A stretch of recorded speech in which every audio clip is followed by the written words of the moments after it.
Mr. Ayush, how you doing? Good, man. How are you? I'm good. So thanks for coming today. Thanks for having me, brother. Yeah. I know you're a little bit sick, you said?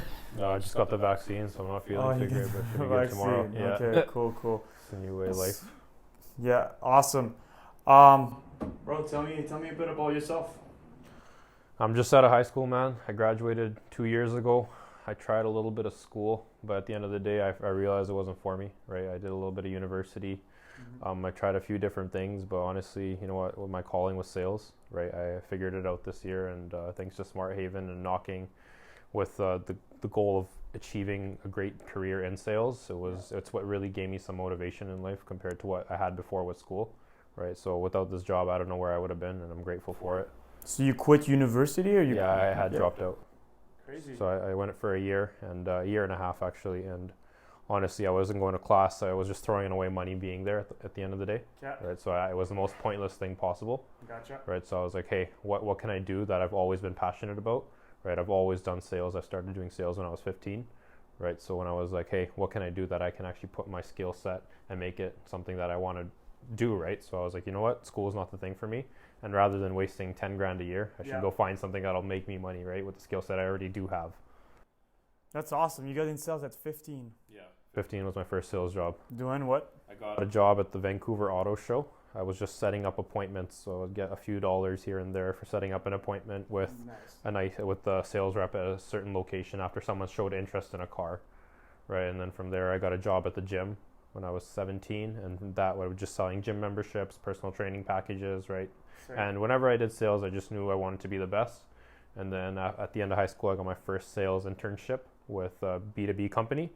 Right, so doing that taught me a lot. Right, at the end of the day, the business to business is a way harder way of selling than what we do now, door to door, or any type of sales. Really, the business to business, I'd say, was the hardest. So that really prepped me to do this job. Right, because at that point, I was like, okay, this is a little bit easier than what I just came from. That's awesome. So I heard tidbits of your story. Like, I don't know the exact numbers that you pulled last year. Yeah. I have heard some crazy things because you're such a young guy. Like you were last year, you were 18 years old. And how much money you made last year? I made over 6 figures last year. You made over 6 figures? And what time frame? It was from a few different jobs, but with door knocking, I made a majority of it in about 3 months. Okay, that's insane. So how did you do it?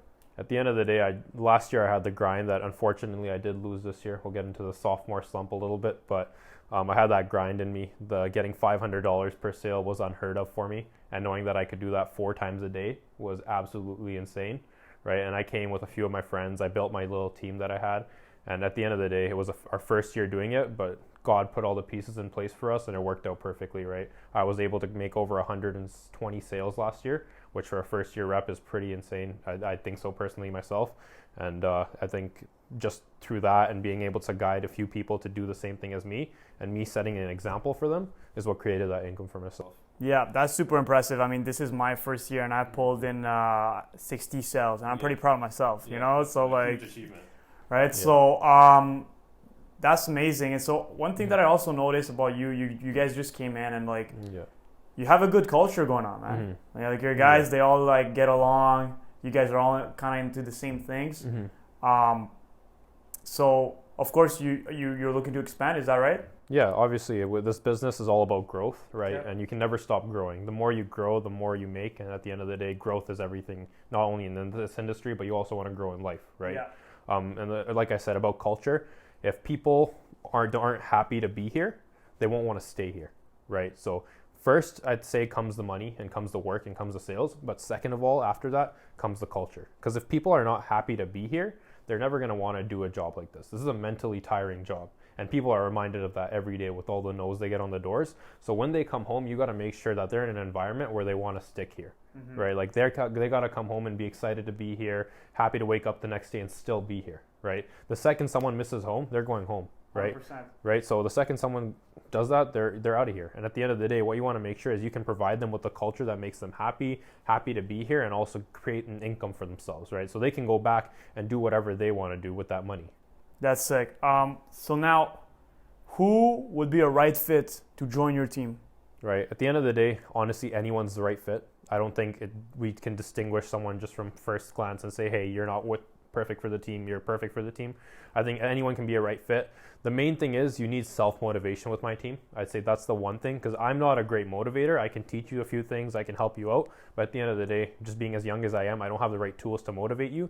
That money or whatever it is, you need to find that within yourself, right? When you come here, obviously I don't expect you to know what's going to motivate you on day one, but you need to be able to figure that out to be a part of our team. We're a young team. I'm 19. I'm probably the oldest on the team. Maybe caught a couple 20-year-olds, but besides that, we need people who are willing to come in here and get their own reason why they want to work every day, why they want to get up every day, and why they want to make $5,500 or whatever it is. They need to have their own income thermostat coming into this job, right? Like, we can't baby you at the end of the day. That's what it comes down to. If you're willing to kind of take yourselves and just grab the ropes and go out at it, like, that's what we need. We want someone who's going to grab this job by the horns and just run with it, right? So nice. And so what's the vision for next year? The vision for next year, man, is just to grow a gigantic team. I think I went a little too quick this year. We came in with a team of around 30 people. It just didn't work out. We didn't have the right leadership. But I think the guys that stuck with us till the end, the 15 of us still here, we've learned a lot. Like, we've all grown a absolute ton. I was going to say shit ton. An absolute ton, but we've all grown a bunch, right? So now with that growth we've had, I feel like we can each mentor a single person. So with the 15 of us, we're hoping to grow to around 30 next year. But with that 30, we're going to make sure that they're in the right position to be successful, because I feel like I didn't give the best, I didn't give the 15 people that were brought in this year brand new the best way to be successful. It was partly my fault, but I'm also young. I make mistakes. Everyone makes mistakes.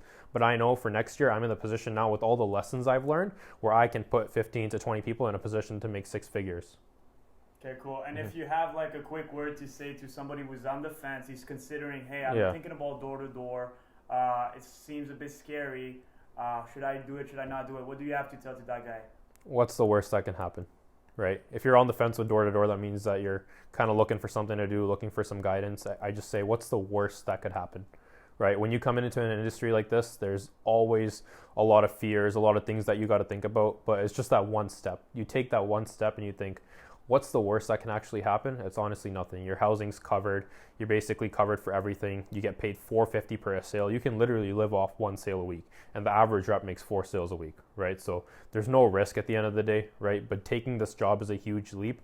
It's usually a lot of pressure from parents or people back home saying, why are you doing door-to-door? It's not an industry that's looked upon as kind of culturally something that you should be doing, right? It's go to school, get a job. But when you take that leap to door-to-door, I promise you that's that one thing that will change your life. Right, it's changed mine, and I know it's changed hundreds of people who have stepped into this industry for sure. That's awesome, man. Yeah. So how can they get in touch with you? How can they reach out? All right, I'll put a link in the bio for the video, right? So if you want to go down below, we'll have a recruiting link. You come through, we'll give you an interview. Obviously, we do invest quite a bit to bring in a people, so we're not just going to bring out anybody. But if you are right for the job, we'd love to have you on the team. That's sick. Awesome. So yeah, just to finish, we'll have a quick glance at your culture here. Yeah, awesome. And you can just talk about what's going on here. Yeah.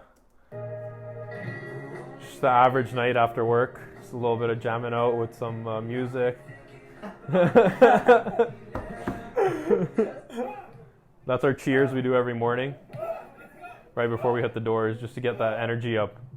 Nice and loud, nice and clear. It's what happens when you lose a sales throwdown. You got to get down on your knees and give a little speech to the people that beat you. Okay, let's hear it. Dear Lords, I apologize for throwing you two down. I won't ever challenge you two ever again. You guys are absolutely penetrating my asshole. I am truly sorry. Wow, dirty. You're a way better salesman than I ever was. I got too scared, you guys, and I got to my head. And it shows who is the better salesman are. Also, Italy fluked it, and the finals next year became home. All right. No, this was just a team trip to Banff. I think the video froze.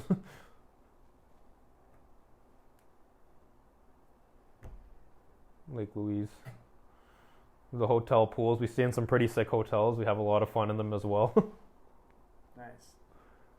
Got my sales on my mind. Have some fun nights at some bars. This is our VP, Jordan Morales. Everyone in the company knows how to have some fun.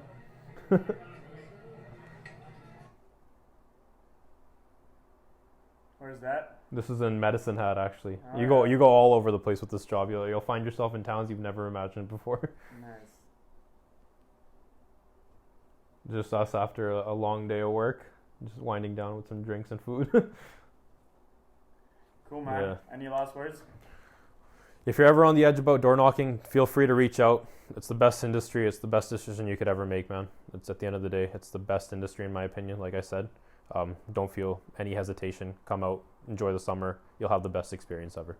Thanks for coming. No worries. Thank you, Raf. It was awesome. Just do it. Just do it. Just do it. All right.